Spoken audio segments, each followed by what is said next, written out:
नमस्कार, मी सौ मयुरी नरावार ANN न्यूजमध्ये आपले स्वागत आहे। पाहूयाच्या ठळक बातम्या।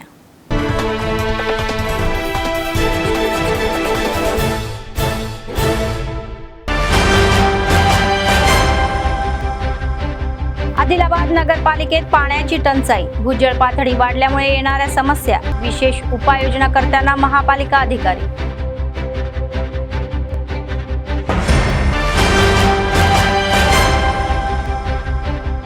औद्योगिक पुनर्जीवनावर CCIचा संशय, केंद्र तोट्यात विकण्याचा प्रयत्न, दुसरीकडे साधना समितीच्या आश्रयाने राबवले जाणारे उपक्रम।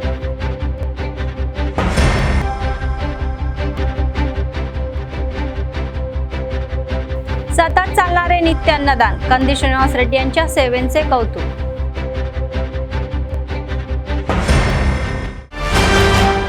आजच्या सविस्तर बातम्या। उन्हाळा सुरू होताच भूजल पातळी वाढलेली आहे, ज्यामुळे आदिलाबाद शहरामध्ये पाणी टंचाई निर्माण झालेली आहे। लांडसांगवी ओढव्यातील 2 झऱ्यांमधील पाण्याची उपलब्धता पूर्णपणे संपुष्टात आल्यामुळे त्यावर अवलंब असलेल्या महानगरपालिकेतील अनेक वसाहतींना पाणीपुरवठा खंडित होत आहे। विशेषतः तिरपेली, महालक्ष्मीवाडा, कोळीपुरा, ब्राह्मणवाडा, चिंचरवाडा, किल्ला, ताटीगुडा आणि कुमारपेठ, खानापूर, आंबेडकर नगर, बोक्कलगुडा, शांतीनगर, रवींद्रनगर आणि इतर वसाहतींमध्येही टँकरने पाणीपुरवठा करावा लागत आहे। लांडसांगवी प्रवाहामध्ये 2 मोटरपैकी फक्त एकच वापरली जात असली तरीही पाण्याची उपलब्धता कमी असणे ही एक समस्या बनलेली आहे। जर ते पूर्णपणे कोरडे पडले तर अधिकारी पर्यायी व्यवस्था करणार लक्ष केंद्रित करत आहे। सध्या पालिकाकडेही 6 टँकर आहेत, तर आणखी 3 टँकर भाड्याने घेतले आहे आणि या समस्याग्रस्त वसाहतींना पाणी पुरवठा करत आहे। येत्या काळामध्ये उन्हाची तीव्रता लक्षात घेता भूजल पातळी ही जास्त असलेल्या भागामध्ये 9 ते 10 नवीन बोरहोल खोदण्याची योजनाही सुरू आहे। ते स्थानिक टँकरमध्ये भरून पाणी पुरवठा करावा असे त्यांचे मत आहे। दरम्यान एक योजना तयार करण्यात आली, ज्यामध्ये पाणी टंचाई दूर करण्यासाठी 1.28 कोटी रुपयांची ही आवश्यकता आहे आणि त्याबाबत अहवाल नुकत्याच जिल्हाधिकाऱ्यांना सादर करण्यात आलेले आहे। त्या कामांच्या अंमलबजावणीचे कामही सुरू आहे।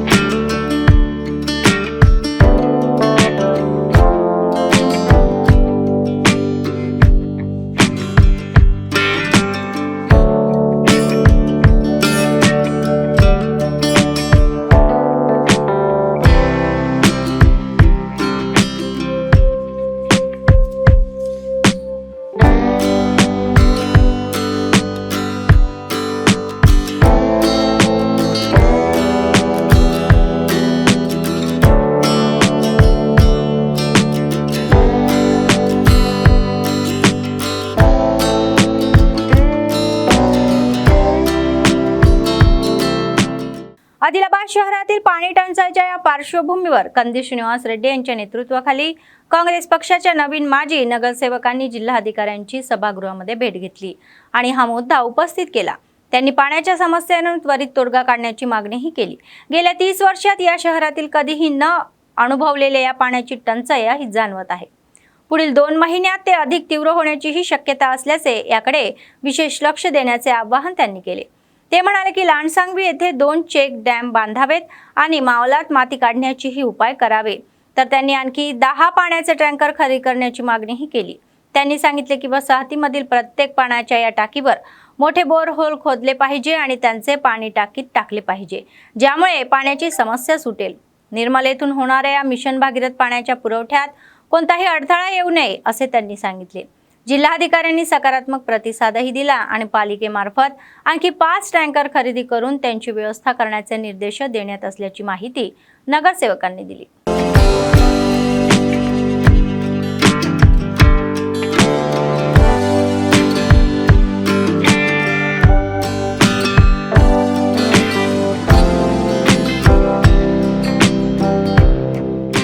CCIला पुनर्जीवित करण्यासाठी रिले निषेध सुरू असताना कारखान्यातील उपकरणे या भंगारात विकण्याचे प्रयत्न सुरू आहेत। मालकांनी ह्या 2022 मध्ये निवेदिता मागवल्या होत्या, परंतु त्यामुळे काही चिंतामुळे ही प्रक्रिया थांबवण्यात आली होती। अलीकडेच पुन्हा एकदा ही भंगार विक्री करण्याचा निर्णय घेतल्यानं साधना समितीचे कारवाई केली आहे। भाजप नेते निवडणुकीदरम्यानमध्ये सीसीआयच्या पुनर्जीवनाबद्दल आश्वासने देत असतात तरीही ती अंमलात आणली नाही आणि कारखान्याच्या पुनर्जीवनामध्ये अपयश आल्याबद्दल ते स्थानिक खासदार आणि आमदारांना दोष देत आहेत। त्यांना या संसदेत अधिवेशनामध्ये केंद्रावर दबाव वाढवायचा आहे आणि सीसीआयच्या पुनर्जीवनासाठी त्यांचा आवाज ऐकू येईल असे वाटते। अन्यथा भविष्यात भाजपला निश्चितच ही कठीण परिस्थितींना तोंड द्यावे लागेल असा इशाराही दिला। तर यावेळी 1500 लोकांना थेट आणि 4000 लोकांना अप्रत्यक्ष रोजगार देणाऱ्या सीसीआय उद्योगाच्या पुनर्जीवनामुळे या उद्योगावर पडदा पडलेला आहे। केंद्राच्या ताज्या निर्णयामुळे हे स्पष्ट होत आहे की सीसीआयची कहाणी अजून संपलेली नाही। भाजपचे खासदार आणि आमदार दोघेही विजयी झाल्यामुळे कामगार वर्गामध्ये उद्योगाच्या पुनर्जीवनाची आशा निर्माण झालेली आहे। तथापि केंद्र त्या दिशेने कोणताही पुढाकार घेत नाही। कारखाना वर्षानुवर्षे बंद होता आणि देखला अभावी ही सर्व यंत्रसामग्री गंजली होती। निवास संकुले देखील ही जीर्ण झालेली आहे। लारी आणि टिपसारखी या वाहने निरुपयोगीही झालेली आहे। या संदर्भामध्ये 71 मशीन्स आणि इतर बांधकाम उपकरणाच्या विक्रीसाठी 43.30 कोटी सहभागी कॉन्ट्रॅक्टदारांना द्यावे लागतील असा निर्णय घेण्यात आलेला आहे। तर 1.92 कोटी EMD म्हणून दुसरीकडे उद्योगांच्या कमतरतेमुळे बेरोजगारी आधीच वाढत असल्याने कारखान्याचे नूतनीकरण करून आदिलाबादच्या विकासामध्ये हातभार लावावा असे कामगार संघटनेचे नेते म्हणत आहे। नवीन उद्योग स्थापन करण्याऐवजी विद्यमान उद्योग बंद करून आधीच मागासलेल्या आदिलाबाद जिल्ह्याला आणखी पुढे ढकलण्याचा प्रयत्न करणे अयोग्य आहे असे सुचवतही आहे। ते म्हणतात की या कृतीचा तीव्र निषेध करतात। मला वायरिंग येते नडते का मिशन हां गिटवाली मस्त कपेन काम करून हे तुम्ही माफी आली दिले म्हणून आहे ना नीचे पडी ये माशाल्लाह दिले कानावाला पूर्ण शिवर मला मम्मी पलबन ना अरे येते ना अरे येता ना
బండి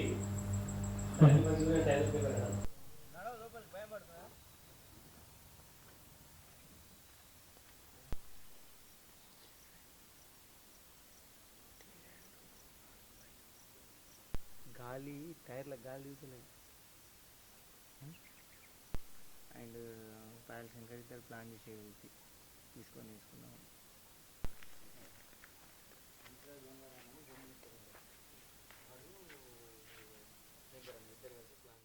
Adilabad cement corporation of India CCI పరిశ్రమను పునర్ప్రారంభించాలని చెప్పి CCI సాధన కమిటీ ఏర్పాటు చేసుకోవడం జరిగింది। గత 3 సంవత్సరాల నుంచి ఈ CCI సాధన కమిటీ పోరాటం చేస్తుంది। CCIని పునర్ప్రారంభం చేయాలి అని చెప్పి ఒక పక్క CCIని పునర్ప్రారంభించాలని చెప్పి గత 3 సంవత్సరాల నుంచి ఆదిలాబాద్ పట్టణ బంద్ను చేశాము, జాతీయ రహదారి దిగ్బంధనం చేశాం, కళాకారులతో ధూమ్ధామ్ కార్యక్రమాన్ని నిర్వహించాము, బైక్ ర్యాలీలు నిర్వహించాము, 34 రోజుల పాటు రిలే నిరాహార దీక్షలు చేశాము।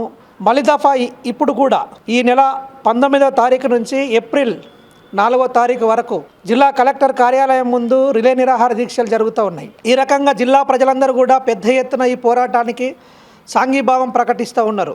సీసీఐని పునర్ప్రారంభించాలని చెప్పి ఏకైక డిమాండ్తో ఈ పోరాటం కొనసాగుతుంది. అయితే కేంద్ర ప్రభుత్వము ఇక్కడ నుంచి ఎన్నికైనటువంటి ఎంపీ ఎమ్మెల్యేలు కానీ బీజేపీకి సంబంధించినటువంటి వాళ్ళు ఈ పోరాటాన్ని కేవలం రాజకీయ పార్టీల కోణంలో చూస్తూ పరిశ్రమను ప్రారంభించాలనేటువంటి చిత్తశుద్ధిని పక్కన పెడతా ఉన్నారు. ఇది రాజకీయాలకు అతీతంగా జరుగుతున్నటువంటి పోరాటము, ఇది ప్రజల ఎజెండా అన్న సంగతిని బీజేపీ ప్రభుత్వము ఎంపీ ఎమ్మెల్యే గారు గుర్తించాలని చెప్పి మేము విజ్ఞప్తి చేస్తూ ఉన్నాం.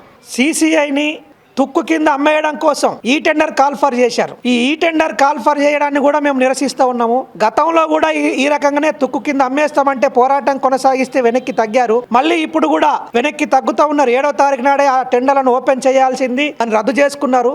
కానీ ఈ టెండర్ల పేరుతోని సామాగ్రిని మొత్తం తుక్కు కింద అమ్మేయడం కోసం మాత్రం కేంద్ర ప్రభుత్వం ఎప్పటికప్పుడు ప్రయత్నాలు చేస్తూనే ఉన్నది. ఇది ప్రజల్ని అవమానించడము, పోరాటాలని అవమానించడం తప్ప ఇంకోటి కాదు అని చెప్పి మేము భావిస్తూ ఉన్నాం. ఆదిలాబాద్లో మూతపడ్డటువంటి సీసీఐ సిమెంట్ ఫ్యాక్టరీని రీఓపెన్ చేయాలని చెప్పేసి కేంద్ర ప్రభుత్వంకి డిమాండ్ చేస్తూ ఉన్నారు ఆదిలాబాద్ జిల్లా ప్రజలు. ఇవాళ ఆదిలాబాద్ జిల్లా వెనుకబడ్డ జిల్లా. ఈ ఆదిలాబాద్ జిల్లా నుండి ఆదిలాబాద్ జిల్లా వెనుకబడ్డ జిల్లా అని చెప్పేసి ఆదిలాబాద్ జిల్లా ప్రజలందరూ ఆలోచించి ఇవాళ కేంద్రంలో ఏ ప్రభుత్వం ఉంటే ఆ ప్రభుత్వంకు సంబంధించినటువంటి ఎంపీ ఎమ్మెల్యేలను గెలిపిస్తే మన వెనుకబడ్డ జిల్లా ఆదిలాబాద్ జిల్లాను అభివృద్ధి బాటలో నడిపిస్తారు. పార్లమెంట్లో అసెంబ్లీలో మాట్లాడి స్పెషల్గా బడ్జెట్ను మన ఆదిలాబాద్ జిల్లా అభివృద్ధి కోసం తీసుకొచ్చి ఆదిలాబాద్లో ఇలా బతుకుతో పోరాడుతున్నటువంటి యువతకు ఒక భరోసానిస్తారు, యువతకు ఒక ఉపాధి కల్పిస్తారన్న నమ్మకంతో అసెంబ్లీకి ఎమ్మెల్యేలను పంపడం జరిగింది, పార్లమెంటుకు ఎంపీని పంపడం జరిగింది. కాబట్టి ఇవాళ ఆదిలాబాద్లో మూతపడ్డటువంటి సీసీఐని ఈ కేంద్ర ప్రభుత్వం తుక్కు కింద అమ్మే ఆలోచన చేస్తుంది. కాబట్టి అది వెంటనే విరమించుకొని దాన్ని మళ్ళా పునర్ప్రారంభించడం కోసం ఆలోచించాల్సిన అవసరం ఉన్నది. ఈ విషయమై గత కొన్ని సంవత్సరాల నుంచి కేంద్ర ప్రభుత్వానికి తెలియజేసినప్పుడు కేంద్ర ప్రభుత్వం ఎంపీ ఎలక్షన్లో ప్రచారంలో భాగంగా 42 సంవత్సరాల తర్వాత ఆదిలాబాద్ జిల్లాకు ఒక దేశ ప్రధాని రావడం జరిగింది. దేశ ప్రధాని రాకంటే ముందు ఎంపీ కోసం నిలబడ్డటువంటి ఎంపీ అభ్యర్థులు కూడా ఆదిలాబాద్లో మూతపడ్డ సీసీఐని రీఓపెన్ చేస్తామని చెప్పడం జరిగింది. ఎమ్మెల్యేల ప్రచారంలో కూడా అప్పుడు కూడా సీసీఐని రీఓపెన్ చేయించడం కోసం మాట్లాడతామన్నారు. మెంబర్ కానీ అసెంబ్లీ మెంబర్ కూడా గెలవడం కూడా జరిగింది. కానీ ఈ బడ్జెట్ సమావేశాల్లో దానికి ప్రత్యేకంగా నిధులు కేటాయించకపోవడం శోచనీయం. ఎంపీ గారు వెంటనే స్పందించి ఈ పార్లమెంటు సమావేశాలలో సీసీఐకి నిధులు తీసుకురావాలని చెప్పి మేము కోరడం అనేటువంటి జరుగుతుంది. ఏదైతే ఉన్నదో బాధ్యతారహితమైనటువంటి విషయాల్ని బాధ్యతాయుతంగా మాట్లాడాలి. పార్టీలు ఏమైనా కానీ జిల్లా అభివృద్ధి కొరకు ఏదైతే ప్రజలు ఓట్లేసిండ్రో ఖచ్చితంగా గెలిపించిండ్రో ఖచ్చితంగా ప్రజల కొరకన్నా మీరు పనిచేయాలని చెప్పి చెప్తున్నాం. అనేక లీడర్సు తన యొక్క నియోజకవర్గాల్ని అభివృద్ధి చేసినటువంటి సంఘటనలు ఉన్నాయి. కానీ మన ఆదిలాబాద్కు దరిద్రం ఏమున్నదంటే వాస్తవంగా గెలిచిన తర్వాత అభివృద్ధి చేసేదానికి ఎవరు కూడా ముందడుగు వేసే పరిస్థితి లేదు. ఏరు దాటిదాకా ఏరు మల్లన్న, ఏరు దాటినాక బోడమల్లన్న అనేటువంటి చందంగా ఈరోజు వివరిస్తున్నారు. ఈ పార్లమెంటు సమావేశంలో గెలిచినటువంటి బీజేపీ ఎంపీ నగేష్ గారు ఖచ్చితంగా నిధులు తీసుకురావాలని చెప్పి మేము కోరుతున్నాం. లేని ఎడల ఈ పోరాటం కొనసాగుతుంది. పార్లమెంటు వరకు కూడా ఈ పోరాటాన్ని తీసుకుపోవడానికి అఖిలపక్షం కానీ సీసీఐ సాధన కమిటీ కానీ ఖచ్చితంగా కృషి చేస్తాం. साधिंचे वరకు పోరాటం చేస్తామని చెప్పి తెలియజేస్తున్నాం. राजीव युवा विकास योजनेअंतर्गत स्वयंरोजगारासाठी कर्ज देण्याची राज्य सरकारने अलीकडेच केलेली घोषणा जिल्ह्यातील महसूल कार्यालय आणि मी सेवा केंद्रामध्ये खळबळ उडालेली आहे. अर्जदारांचा ओघ वाढतच आहे, ज्यामुळे जनतेत असंतोष निर्माण होत आहे. 10 वर्षांनंतर सरकारने एसटी, बीसी आणि अल्पसंख्याकांना स्वयंरोजगार देण्यासाठी राजीव युवा विकास योजना सुरू केली आणि 4 लाखापर्यंत अनुदानित कर्ज देण्याची घोषणाही केली. तथापि अर्ज करण्यासाठी जातीचे आणि उत्पन्नाचे दाखले अनिवार्य झाल्यामुळे इच्छुक कार्यालयामध्ये गर्दी करत आहे. यामुळे जिल्ह्यातील मी सेवा केंद्रावर खळबळ उडालेली आहे. सर्व केंद्रे अर्जदारांनी फुलून गेली आहे.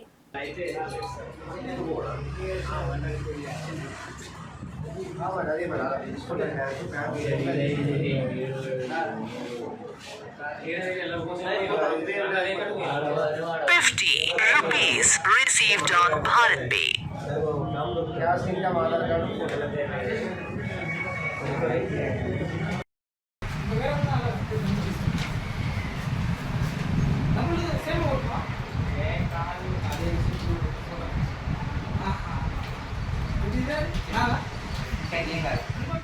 आरके येथील मक्का मशिदीमध्ये शूर एजन्सी ओजी संयुक्त विद्यमानाने जागरूकता कार्यक्रम आयोजित करण्यात आला होता. कॉलनी आदिलाबाद जिल्हा मुख्यालय संस्थेचे जिल्हा समन्वयक के विनोद, क्षेत्र पर्यवेक्षक किरण, मक्का मस्जिद समितीचे अध्यक्ष शेख अजहर अली आणि सीपीयू टीम सदस्य प्रेम यांनी सहभाग घेतला. यावेळी बोलताना सीपीयू टीम सदस्य प्रेम म्हणाले की बालविवाहांवर नियंत्रण ठेवण्यासाठी सर्वांची मदत आणि सहकार्य आवश्यक आहे. केंद्र आणि राज्य सरकार, बाल न्याय मंडळ आणि न्यायालय, बालगृह आणि ICPS यासारख्या संस्था विशेष मुलांचे संरक्षण आणि कल्याणासाठी काम करत असल्याचे स्पष्ट करण्यात आले. 18 वर्षाखालील मुलांना काही अडचण असल्यास त्यांनी 1098 हेल्पलाईनवर कॉल करावा आणि मक्का मशीद समितीचे अध्यक्ष शेख अजहर अली यांनी 18 वर्षापूर्वी विवाह केल्याने येणाऱ्या समस्या स्पष्ट केल्या. तर त्यांनी बालमजुरीच्या मुद्द्यांवरही जागरूकता निर्माण केली. नंतर त्यांनी बालविवाह निर्मूलन करण्याची प्रतिज्ञाही केली.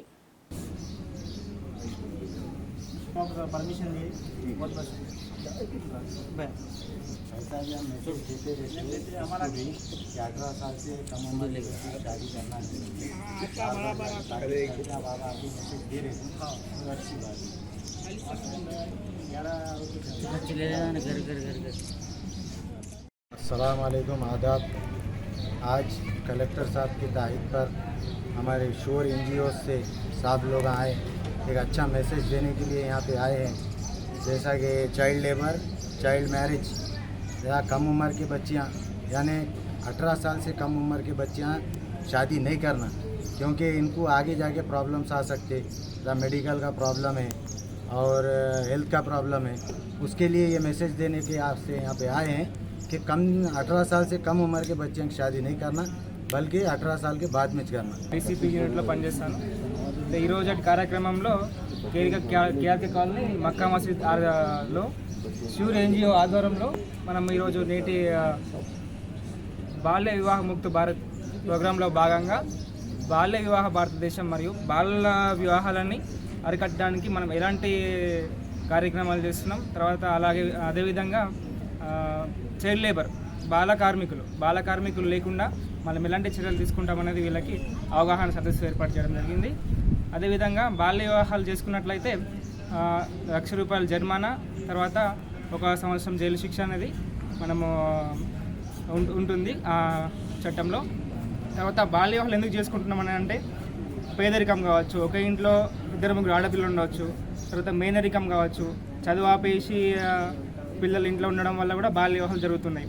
అదేవిధంగా ఆడపిల్లలు డ్రాప్అవుట్, తర్వాత వాళ్ళకు ఆర్ఫన్స్ ఎక్కువ శాతంలో ఆర్ఫన్స్ అంటే అనాథ పిల్లలు ఆడపిల్లలు అయినప్పుడు వాళ్ళు ఇంట్లో ఎవరు చూడాల్సిన వాళ్ళు ఉండరు కాబట్టి వాళ్ళకి తొందరగా పెళ్లి చేసేస్తే ఒక పని అయిపోతుందని చెప్పి వాళ్ళకి ఆర్ఫన్స్ పిల్లలకి ఆడపిల్లలకు కానీ మగ పిల్లలకు కానీ పెళ్లి చేస్తూ ఉన్నారు.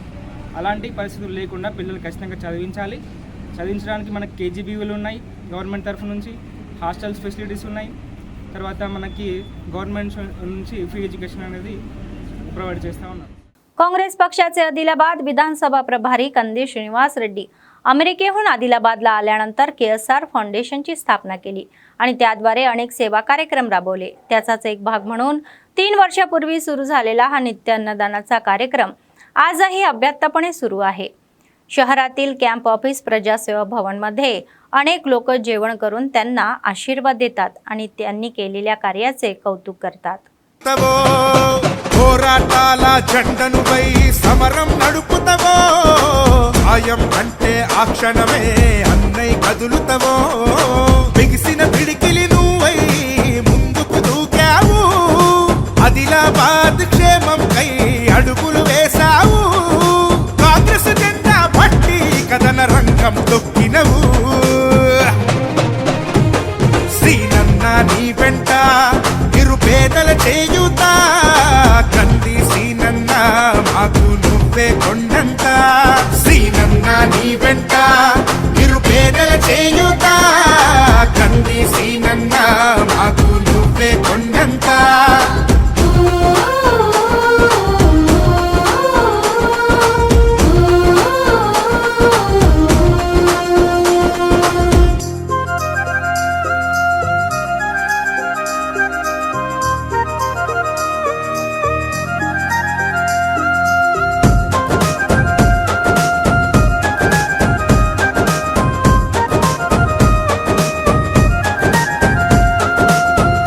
పోరాటానికి పొలికేకై పిడికిలి ఎత్తినవు, పేదల బ్రతుకుల మార్చుటకై పయనం గట్టినవు. పోరాటానికి పొలికేకై పిడికిలి ఎత్తినవు, పేదల బ్రతుకులు మార్చుటకై పయనం గట్టినవు. ఉరిమే ఉరుమై నిలిచినవో సీనన్నా, ఉద్యమ కాగడమైనావో కంది సీనన్నా. ఊరు ఊరున హోరు నువ్వై ఓ సీనన్నా, గుండె గుండెను తట్టినావు కంది సీనన్నా. కాంగ్రెస్ జెండా పట్టి కథన రంగం తొక్కినవు, సీనన్నా నీ వెంట నిరుపేదల చేయుతా. కంది సీనన్నా మాకు నువ్వే కొండంత, సీనన్నా నీ వెంట నిరుపేదల చేయుతా. కంది సీనన్నా. निर्मल जिल्हा मुख्यालयातील गांधी चौक श्री मुरलीकृष्ण मंदिर अय्यप्पा सेवा समितीच्या संयुक्त विद्यमानाने बुधवारी विशू पूजा पत्रके प्रकाशित करण्यात आली. यावेळी बोलताना सेवा समितीच्या सदस्यांनी सांगितले की दरवर्षी 14 एप्रिल रोजी सबरीमाला मंदिरामध्ये आयोजित केलेल्या या कार्यक्रमाप्रमाणेच निर्मल हा मुख्यालयातील गांधी चौकातील श्री मुरलीकृष्ण मंदिराच्या परिसरामध्ये विष्णुपूजा कार्यक्रम आयोजित केला जात आहे. 14 एप्रिल रोजी दुपारी अन्नदान कार्यक्रम आणि संध्याकाळी भगवान अय्यप्पाची महापडी पूजाही होईल आणि त्यांनी विनंती केली की भगवान अय्यप्पाच्या भक्तांनी मोठ्या संख्येने येऊन हा कार्यक्रम यशस्वी करावा.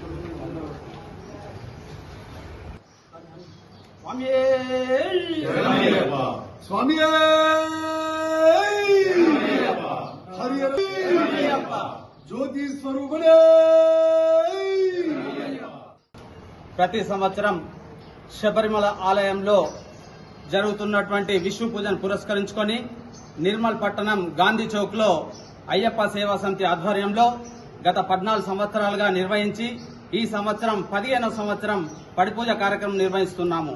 ఇట్టి కార్యక్రమంలో 14/4/2025 సోమవారం రోజున జరుగును. 12 గంటలకు అన్న ప్రసాద వితరణ జరుగును. మరియు అదేవిధంగా సాయంకాలం గుంటూరుకు రేపల్లెకు చెందిన శంకర్ గురుస్వామి ఆధ్వర్యంలో పడిపూజ కార్యక్రమం జరుగును. ఇట్టి కార్యక్రమానికి అయ్యప్ప భక్తులు మరి ప్రజలు ప్రతి ఒక్క భక్తులు వచ్చి అయ్యప్ప ఆశీస్సులు తీసుకోవాల్సిందిగా కోరుచున్నాం. స్వామి శరణం, స్వామి శరణం. గత 14 సంవత్సరాలుగా అయ్యప్ప సేవా సమితి ఆధ్వర్యంలో స్థానిక గాంధీ చౌక్లోని మురళీకృష్ణ ఆలయ పరిసరాల్లో దిగ్విజయంగా మహా పడిపూజ కార్యక్రమాన్ని నిర్వహించడం మానవాయితీగా వస్తుంది. కేరళ సాంప్రదాయాన్ని పురస్కరించుకొని ఇలా ఎక్కడైతే మన వైపు ఉగాది సందర్భంగా మనం నూతన సంవత్సర వేడుకలు జరుపుకుంటామో అదేవిధంగా కేరళ సాంప్రదాయం ప్రకారము వసంత ఋతువు ఆగమనాన్ని పురస్కరించుకొని అక్కడ నూతన సంవత్సరాన్ని నిర్వహిస్తారు. దాన్ని విషు పూజగా పిలుచుకుంటారు. ఆ విషు పూజ మహోత్సవాన్ని పురస్కరించుకొని మన నిర్మల్లో కూడా వారి ఆచారాల ప్రకారం అయ్యప్ప స్వామి పైన ఉన్న భక్తితో ప్రతి సంవత్సరం నిర్మల్లో గాంధీ చౌక్ నడిబొడ్డున మహా పడిపూజ కార్యక్రమం నిర్వహిస్తున్నాము. అందులో భాగంగా ఏప్రిల్ 14 రోజు మధ్యాహ్నం 12:30 నుండి మహా అన్నదాన కార్యక్రమం 3 గంటల వరకు నిర్వహించడం జరుగుతుంది. అంతేకాకుండా రాత్రి 7 గంటల నుంచి దివ్యమైన 18 పూజ ఉంటుంది. ప్రముఖ సిద్ధాంతి పుణ్య గురువుగారైనటువంటి శ్రీ రేపల్లె శివశంకర్ గురుస్వామి గారిని ఆహ్వానించడానికి వారి యొక్క దివ్య కార్యక్రమం చేత ఇటు పూజా కార్యక్రమం నిర్వహిస్తున్నాము. కాబట్టి నిర్మల్ పట్టణ మరియు పరిసర ప్రాంత ప్రజలందరూ కూడా ఈ అవకాశాన్ని సద్వినియోగపరుచుకుని అయ్యప్ప స్వామి కృపకు పాత్రలవుతారని చెప్పి మనసారా కాంక్షిస్తున్నాము. कोमरंबी आसिफाबाद जिल्हा एसपी डी.व्ही. श्रीनिवासराव यांच्या आदेशानुसार आसिफाबाद उपविभाग एएसपीची चित्तरंजन वानखिडी, सीआय सत्यनारायण आणि केरामेरी एसआय विजय यांनी पोलीस कर्मचाऱ्यांसह तेलंगणा महाराष्ट्र सीमेवरील केरामेरी मंडळातील लेंडीगुडा आणि बोल्लापट्टर गावांना भेट दिली. जेव्हा ASPने लेंडीगुडा गावातील महिलांशी बोलले तेव्हा त्यांना सांगितले की त्यांनी एक ठराव घेतलेला आहे आणि त्यांच्या गावामध्ये दारू पिण्यास बंदीही घातलेली आहे. तथापि त्यांनी तक्रार केली की जवळच्या बोलापतर गावातील दुकानांमध्ये देसी दारू विक्रीची होत आहे आणि लेंडीगुडाचे ग्रामस्थ तेथे दारू पिण्यासाठी जात आहे. तर ASPने सकारात्मक प्रतिसाद दिला आणि गावातील दुकानांवर छापे टाकले आणि देशी दारूच्या 56 बाटल्या जप्त केल्या. तर दुसरीकडे लेंडीगुडा येथील विद्यार्थ्यांना अभ्यास साहित्य आणि पॅड, पेन या पाण्याच्या बाटल्या दानही करण्यात आले. तरुणांना व्हॉलीबॉल किट देण्यात आले आणि खेळात उत्कृष्ट कामगिरी करण्यासाठी प्रोत्साहितही करण्यात आले.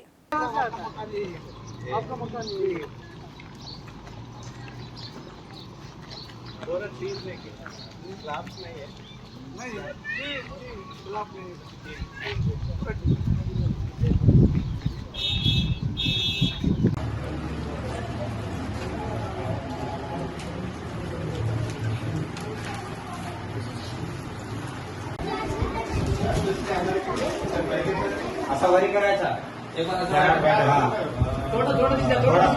दिसू द्या.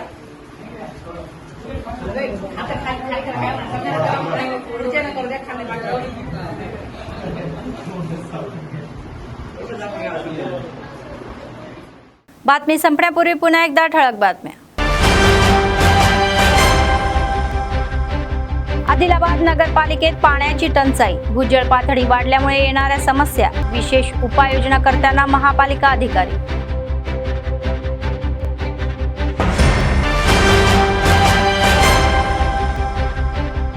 औद्योगिक पुनर्जीवनावर CCIचा संशय, केंद्र तोट्यात विकण्याचा प्रयत्न. दुसरीकडे साधना समितीच्या आश्रयाने राबवले जाणारे उपक्रम.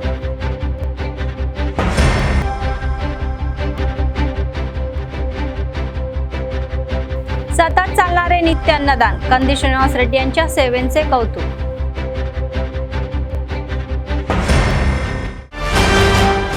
या होत्या आजच्या बातम्या. पुढच्या बातमीपत्रात पुन्हा भेटूया. तोपर्यंत पाहत रहा ANN न्यूज. नमस्कार.